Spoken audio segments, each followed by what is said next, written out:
Hi, everyone. Welcome to First Draft Friday. I am your host from Authors AI. My name is Alessandra Torre, and today I am joined by Jeff Deck, and we're going to be talking all about writer's block, which I am so excited to talk about this topic. And I know that everyone attending will probably have opinions and comments to make, so don't be shy. If you're watching, please join in the discussion. Use that comments box, and we'd love to have your questions and comments as we go. So, Jeff, welcome to the show. Can you give everybody just a brief introduction? Sure. Yeah. Thanks so much, Alessandra. I'm so glad to be on the show here with you, and hopefully I can help some people move forward with their novels. Yeah, my name's Jeff Deck. I'm a writing coach. I'm a ghostwriter, and I'm an author myself. I've written several books, and a few of them are on the mantle behind me. And what genre do you normally write in? So I write in various forms of fiction. I have urban fantasy, supernatural, thriller titles to my name. I do some holiday romance under a pen name. And I do have one nonfiction book as well called The Great Typo Hunt. And so yeah, but my first and foremost love is fiction, and so that's what I kind of focus on when I'm helping people with their books. We're the same way. We're 100% focused on fiction, at least for First Draft Friday and with Authors AI. So yeah, so you're in good hands. And writer's block is an interesting topic. It's one we haven't talked about. This is our 37th episode, and we've talked about a lot of things, but writer's block isn't one of them. So did you experience writer's block early in your career, or is it something you've mastered from the beginning? 36 shows without coming to writer's. There's a passing mentions, but we've never had a whole episode focused on it. Yeah. So I'm excited.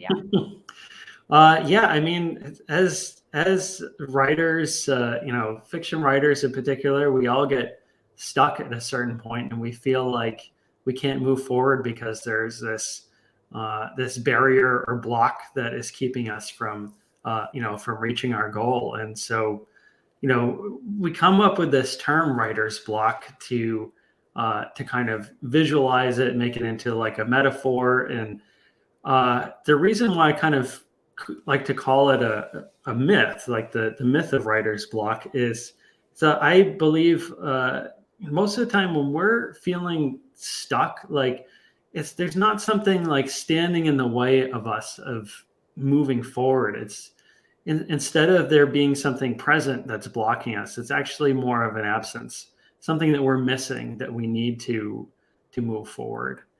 And so like if people can kind of reframe their challenge in their head to like, what am I missing? Like, then it's going to be a lot easier to keep going than to visualize this like thing like standing in your way, because I don't really think that's actually the case at all. I love that. I love that simple mindset switch, because you're right.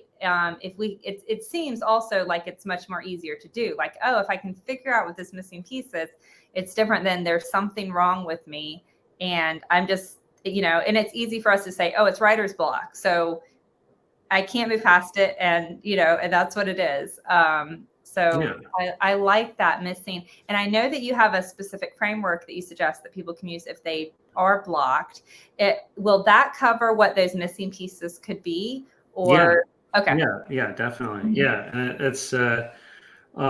it's funny too, to just look at like, kind of as you were getting at this, like, it's almost like this excuse to just kind of stop, like, oh, it's writer's block. That's like a famous term everyone's familiar with. And so it almost gets like romanticized as just like this, struggle. Like I was looking into like the kind of history of writer's block, and back in the 19th century, like, writers love to talk about it and almost like looked at it as this like supernatural force, like from the outside that was from writing. It's almost like, the concept of the muse, but in reverse. And it's so the evil, either way, it's kind of, it's like something, whether it's the muse or this like malevolent writer's block, either way you're thinking of it as something like outside of you rather than like inside you, like a quality inside yourself that you can work on. So let me ask you a quick sure, question. yeah. Then, do you think that writer's block, whatever it is typically an issue specifically with your story, or do you think it's an issue that you are having that is mentally stopping you?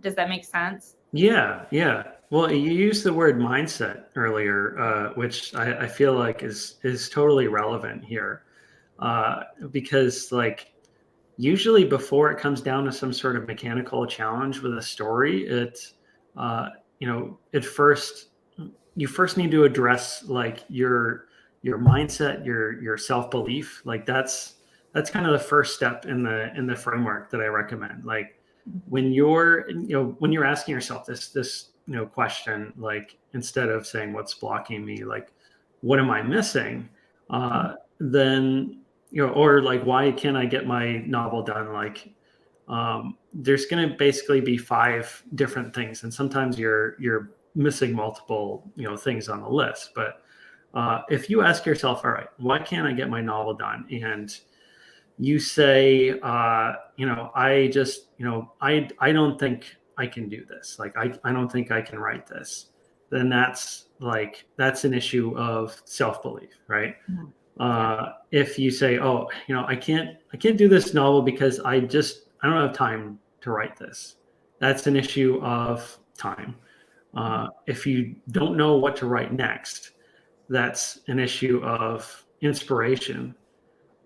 If you don't think that anyone will want to read what you're writing, then that's an issue of connection, like the audience that you're writing for.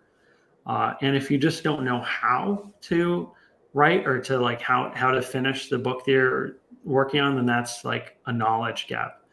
So I have those in order to form the word stick: self-belief, time, inspiration, connection, knowledge. And not just because it makes a nice word that's easy to remember, but because I feel like that order specifically is the way you kind of want to tackle like your issues. Because self-belief that's the number one thing that is going to be stopping you. Like everything else can be figured out, but if you don't believe that you can finish your book, if you don't believe that you have like what it takes, or like this innate quality, or whatever it is, then you're never going to be able to get to the finish line and figure out how to make more time, how to like get the inspiration to figure out what to write next, to figure out who you're writing for, or to figure out any like kind of technical challenges with the writing itself.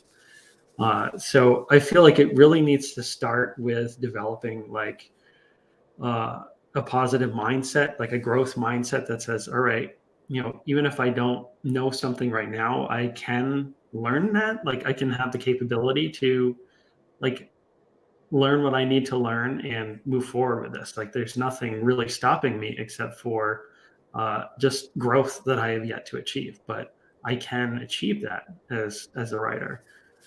And I think not knowledge just can often solve all 5 things, right? Like if your issue is self-doubt, even just, classes or talks or workshops on self-doubt and beating self-doubt, because imposter syndrome, there's so many different mental things that can cause authors, successful or debut authors. A lot of authors I know, the more successful when they really hit a level of success is when they doubted themselves the most, and they suddenly have all this pressure for their next book, and it really froze them up. But there's so many different things you can learn to help you with all 5 items. Yeah. And I'm glad that you mentioned that this is not just an issue that affects beginning writers, but can affect authors still, even like several books in. Like it's it's a lifelong kind of process of actively maintaining the right mindset for ourselves. And we're also always learning too. We're always like, if you look at it as a growth mindset, like still, even after you've written 5, 10, 20 books, there's always still more for you to learn. And that's kind of exciting too, because it's an exciting thing when you know that you can keep adding to your tool set and keep, building skills that could make the next books even better or go in some surprising direction you've never gone before. I mean, you've written a lot of novels. Like, do you ever still find yourself like having those days where like, crap, I don't, I don't know. I was just thinking, like, I started in romance and then I moved to suspense and psychological. But my first like psychological fiction read, I needed to build a friendship between a man and a woman, and that was really the core of the story. And it was strictly platonic, but I couldn't depend on all of the romance tools that I had used for the past 10 books. And it was like, man, like I don't know how to build an accurate friendship and just show that they're getting closer without having intimacy, or to have intimacy that wasn't romantic in any way. And it really was daunting to me. Like I was really intimidated by that relationship. And it was the same the first time I wrote extended scenes from a male point of view or first person male, because I still to this day avoid writing first person male. I'll write my men in third person and my heroines in first person still now, because it's very hard for me. So because I feel intimidated and, I just don't feel comfortable. We had a great question from Chris on YouTube. And can writer's block ever be beneficial? Like perhaps it comes about by way of burnout. Can writers look at it as a help because it forced them to write? Or to rest, yeah. Or to rest, I'm sorry. Yeah, not to write. Must write. Yeah, how do you feel about that?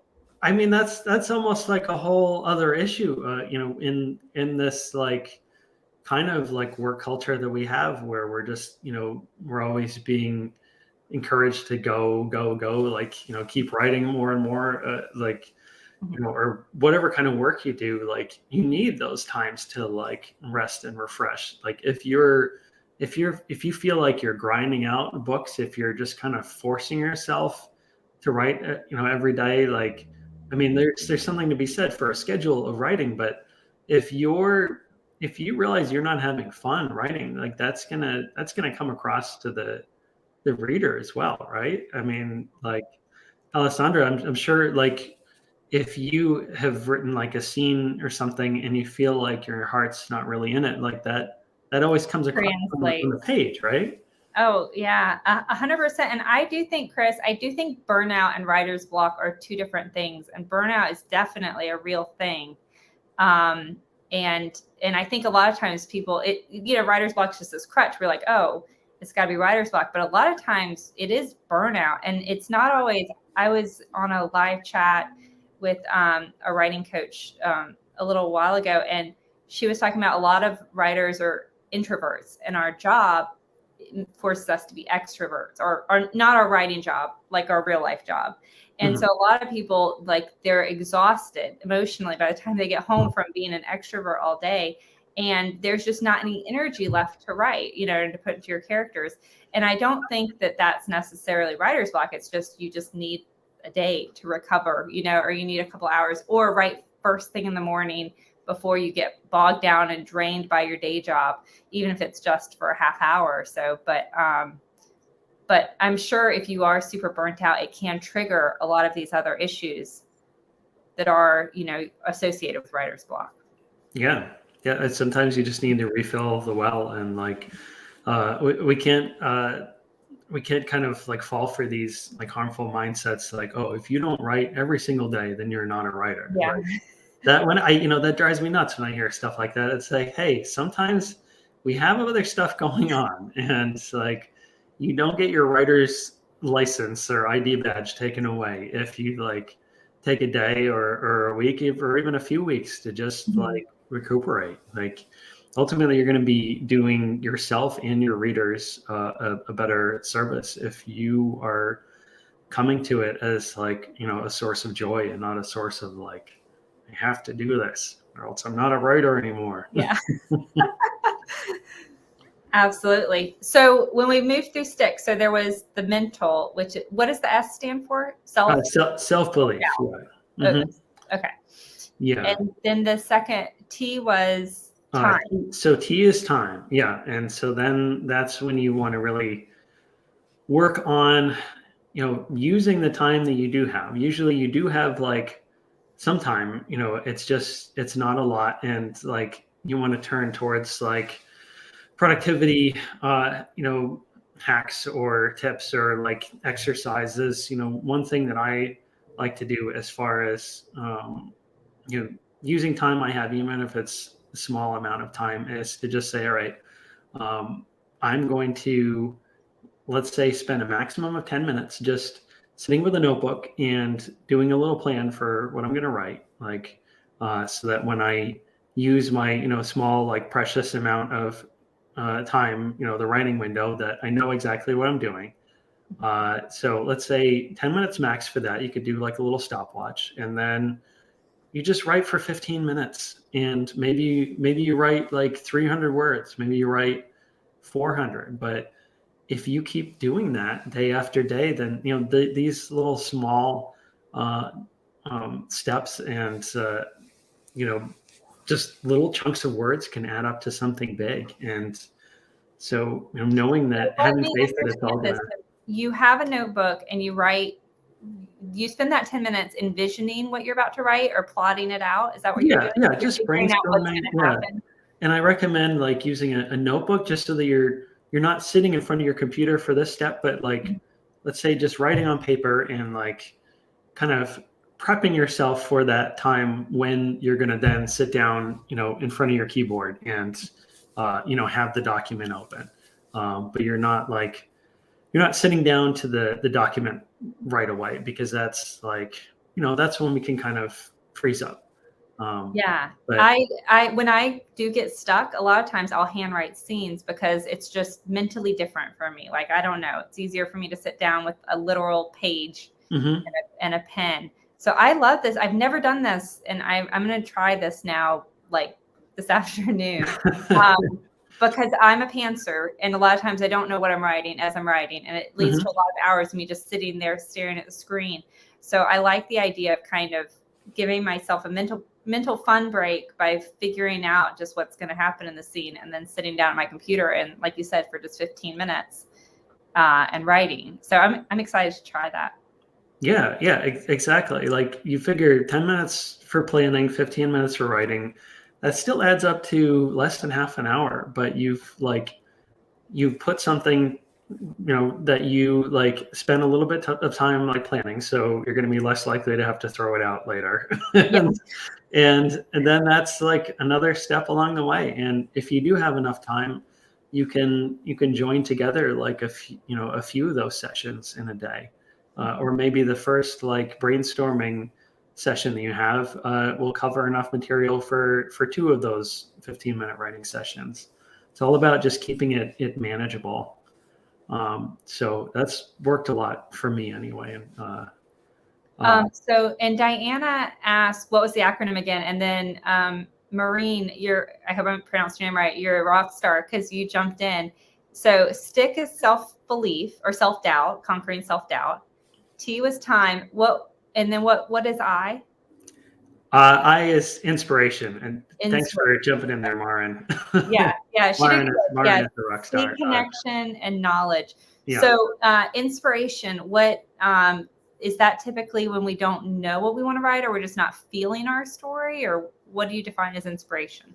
I feel like inspiration is the issue where you're like, all right, I started out with a lot of enthusiasm for this story, and now I don't know what to write next. Like, I don't know, like, maybe I'm starting to lose my kind of like fire for this.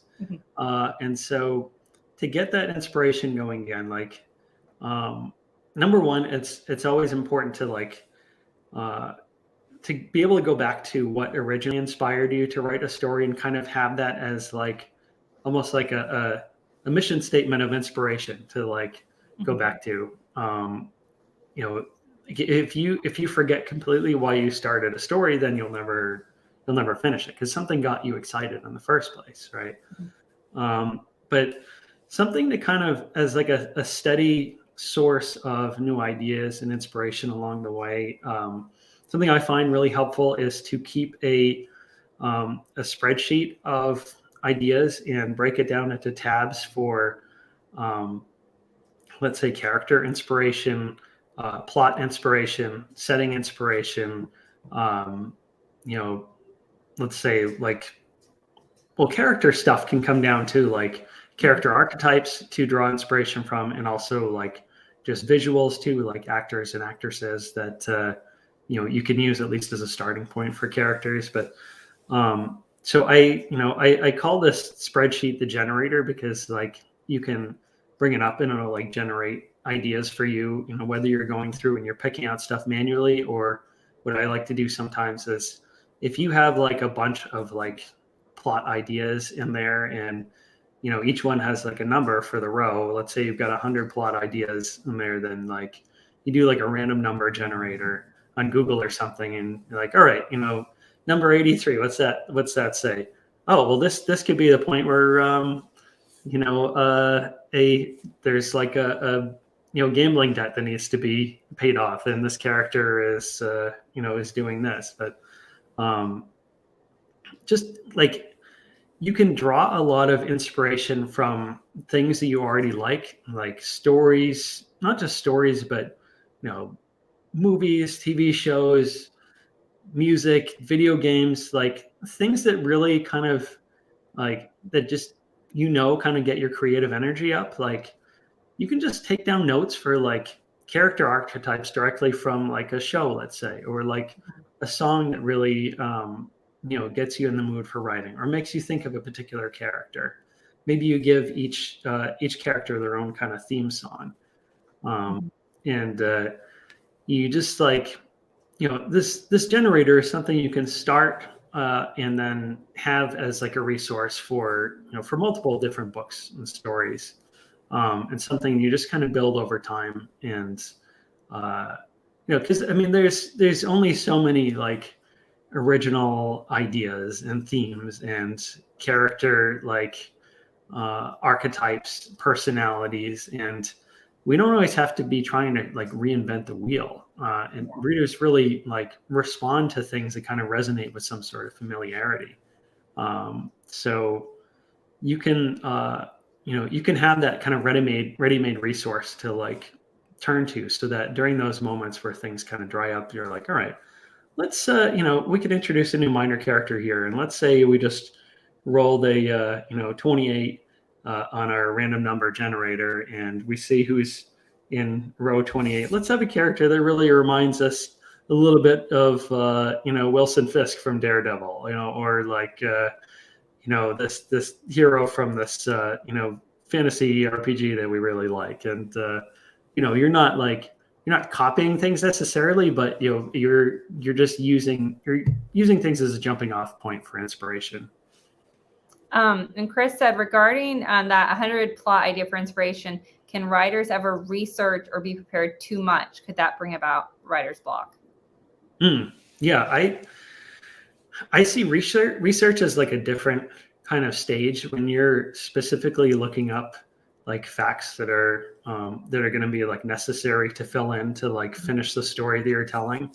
I think it's usually better, at least the way I go about stories, and maybe your experience has been different, Alessandra, but to kind of save that like research for after you've at least done the first draft, where you really narrow down your needs for research to a set of specific questions that are relevant to the story that you've written, rather than like starting to read a bunch of like books about the topic that you're going to write about ahead of time and just coming up with all these potential answers for questions that may never be raised in the specific manuscript that you're writing.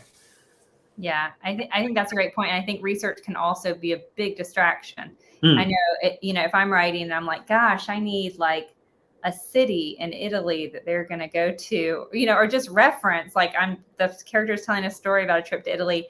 And then I go and start researching Italian cities, like an hour has passed. And really, I think my mind was just wanting a distraction from what I should be doing, which is writing this scene. So I think writing research can definitely be distracting. I use placeholders. I'll just say, insert information about weapons here or something, and then like you said, you might end up deleting that whole scene, or you might end up deciding that doesn't make sense right there. And you've done a lot of research for nothing. Exactly. Yeah. Like you might do some really fascinating and lovely reading into like Venice, and then your characters end up staying in like Rome the whole time in the story. And it's like, well, that's, I guess I'll have to write a story set in Venice now, but it's not helpful for the story you are working on. And just as a time check for those watching, if you have any questions, and I know I have a couple I've starred for us to come to, please shout out. So I just want to make sure we get to your questions before we leave. And let's zip through. So C was connection and K was something else. So connection, can you go into that a little more? Sure. Yeah. So connection is all about knowing your audience. Like number one, knowing that there is an audience that what you're writing. Hopefully, yeah. And then knowing that audience exists, like how can you better write your story towards their like expectations? I'm a strong believer in like being aware of genre tropes and expectations. And if you are if you start writing like a paranormal romance, like I think you should be aware of like what are the general trends for what the paranormal romances are that are selling right now. Like if every single one of them has like let's say a 25 to 30-year-old female as the main character, and then you're writing one that has like a 50-year-old guy as the main character, then it's going to be really hard to sell that later. And I'm not saying like you have to you can't be like original with that kind of thing, but just know the challenges that are going to be ahead of you, and being aware of those tropes can also feed into the inspiration part of it as well, for knowing like what are the general kind of beats you have to hit in this story. And then, what are some ways you can kind of innovate without like alienating the readership and their expectations for that kind of thing. I love that. Innovate without alienation, because it's so true. Like we all want to have kind of a different spin, but there are certain things that will alienate or just turn off or show that you don't know about this genre that you're writing in. Yeah, exactly. It's all about like just respecting like their expectations, and if you can do that, then you'll have an easier time like connecting with your audience. You'll know what they want. All right, and then K is simply knowledge, and that's when like and this one just comes down usually to like technical know-how. If you don't really know a lot about like the basics of like constructing a scene or the balance of dialogue versus description in a setting, like this is the time to just pick up a couple of craft books and brush up on that kind of knowledge. Reread some of your favorite authors' books, kind of from a writer's perspective, like looking at it with writer's eyes rather than just as a reader / fan. And like, all right, if this is the kind of the balance of dialogue versus description in this scene, then like that's okay. Like I can do something like that because I know that I like this as a reader. So so let's go with that. And this can definitely be a block. I know I tried to write, I had a great idea for a hockey romance, and I sat down and I was paralyzed by the fact that I knew so little about hockey. I had attended 5 or 6 hockey games, so I thought I would be able to do this. But I didn't know anything about how the teams worked. I didn't know about, recruitment. I didn't know where they lived. I didn't know what they, made. I didn't know minor versus major. And so even though I say like, oh, research can be like an excuse, in certain things, especially historical fiction or something like that, that research is really needed. Or if you're writing military, fiction, if you don't, it's much easier if you're a newer author to write something that because it just unlocks it's removing a bunch of obstacles that you would have otherwise had. And then the whole knowledge about how to tell the story. I mean, you have to know your setting and everything. And then, like you said, like a lot of new romance authors get stuck at sex scenes or chemistry or, intimacy because they just don't know how to write that yet. And a lot of times it just takes writing tons and tons and tons of scenes until you figure it out. We did have confidence. We are out of time. I did want to get to a question that we missed. Chris said, this is going back to when we were talking about time. Is setting a time limit to actually write, can that be beneficial, or would that create undue pressure on you to do so and backfire? So if you say, all right, I'm gonna set the timer on my phone for 15 minutes. I'm gonna write something, even if it's just a couple hundred words, like that's okay. Like you have to be able to, to go easy on yourself and celebrate like an accomplishment, even if it's like just a small amount of words. Keep your expectations realistic, and it shouldn't feel like a source of like pressure and stress. It's just like, I mean, we can concentrate on anything for like 15 minutes, maybe not longer than that. Like our attention spans are eroded these days. But if you could like put on a pair of headphones or earbuds, put on some instrumental music that you really like, and just sit there and just, write for that short amount of time, then even if it's just a small amount of words, you are ahead of where you were before that writing session began. Yeah. And typically 15 minutes, nothing. I mean, I will feel comfortable putting my phone on airplane mode for 15 minutes, nothing horrible is going to, unless my house is burning down, if I miss a call, whatever, I can give myself 15 minutes and not check email and not do anything and just focus on my story. Even though we're over time, I just had a couple questions come in. So if you've got a minute or two. Yeah, no, I can stick around as long as you want. Diana said, do you have any tips for overcoming perfectionist tendencies? Yeah, this is something that happens to a lot of writers. Like you're putting down words and you feel like you want the words to be as perfect as they can be. And like, if you find that you're stopping and you're editing, as you go, like even, let's take that 15-minute writing session as an example. If you find that you're stopping and revising like the stuff that you're putting down, like you have to curb that instinct. Like that's a manifestation of like the perfectionist being like, oh, this is not perfect, so this cannot stand. Less than perfect words cannot appear on the document. But like, Anne Lamott is an author and essayist that I really admire, and she I don't know if this is a PG video chat, but like she would talk about giving yourself permission to write S blank blank blank first drafts. Yeah. Yeah. That like nobody gets it right on the first try. And everything you see in a bookstore when you walk in, like none of those is a first draft work. Like, we just don't see all the drafts that had to happen before those final products end up on the shelves. Like that progress is invisible to us. And I think if we can keep that in mind, that can help to curb the perfectionist tendencies that we have, because it's going to take a few tries, and that's the case for most authors.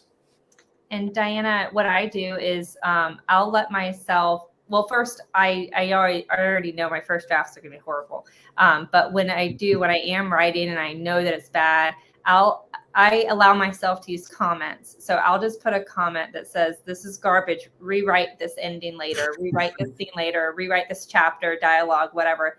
And then if I do come across something I've written and I realize that something that happened in the prior scene or earlier is now going to conflict with this scene, then I'll go back and I'll just put a comment. I'll just add a comment that says, change this so that whatever. And a lot of times when I'm going through my rewrites, and I do heavy, extreme rewrites, when I go through my rewrites, those scenes that I thought were just garbage when I was writing them, like, aren't bad at all. Like I'm reading, like, this isn't that bad. Like, honestly, this is pretty good, and I'll leave it. But a lot of times the comments that I make, oh, I need to change this, I ended up not needing to change it because, I ended up changing whatever was going to trigger that.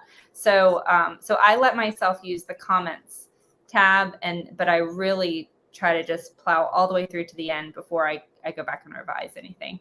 And I love Mel's comment. I put "ugh" in my comment so it stands out. And a lot of authors do that. They use asterisks, like 2 asterisks or $2 signs or something like that, instead of actually using like the comment feature, so that they can do a find and replace, use the find function. Searchable. Mm-hmm. We are out of time. If we didn't get to your questions, I'm so sorry, guys, but fantastic questions and comments today. So thank you so much for joining us. If you're interested in knowing more, Jeff, do you want to tell them where they can find you and what services and things you offer? Sure. Yeah. So you can just go to my website, jeffdeck.com, to learn more about me and what I offer. There will be a little pop-up where you can join my email list and get a list of 5 helpful tips to finish your novel, or continue writing your novel that relates to some of the things we talked about today. And if you have a finished manuscript and you need a critique on it, I offer manuscript critiques as one of my services. Thank you so much. And if you've joined us on a First Draft Friday before, you know that authors.ai is where you can experience Marlo, who is our artificial intelligence, who loves reading and giving feedback on fiction. So be sure to check us out at authors.ai. And I hope you guys join us for another First Draft Friday. We'll be back in 2 weeks. Thank you so much, Jeff. It's been fantastic to have you. And thank you to everyone who joined. You guys are awesome. And we'll see you in 2 weeks.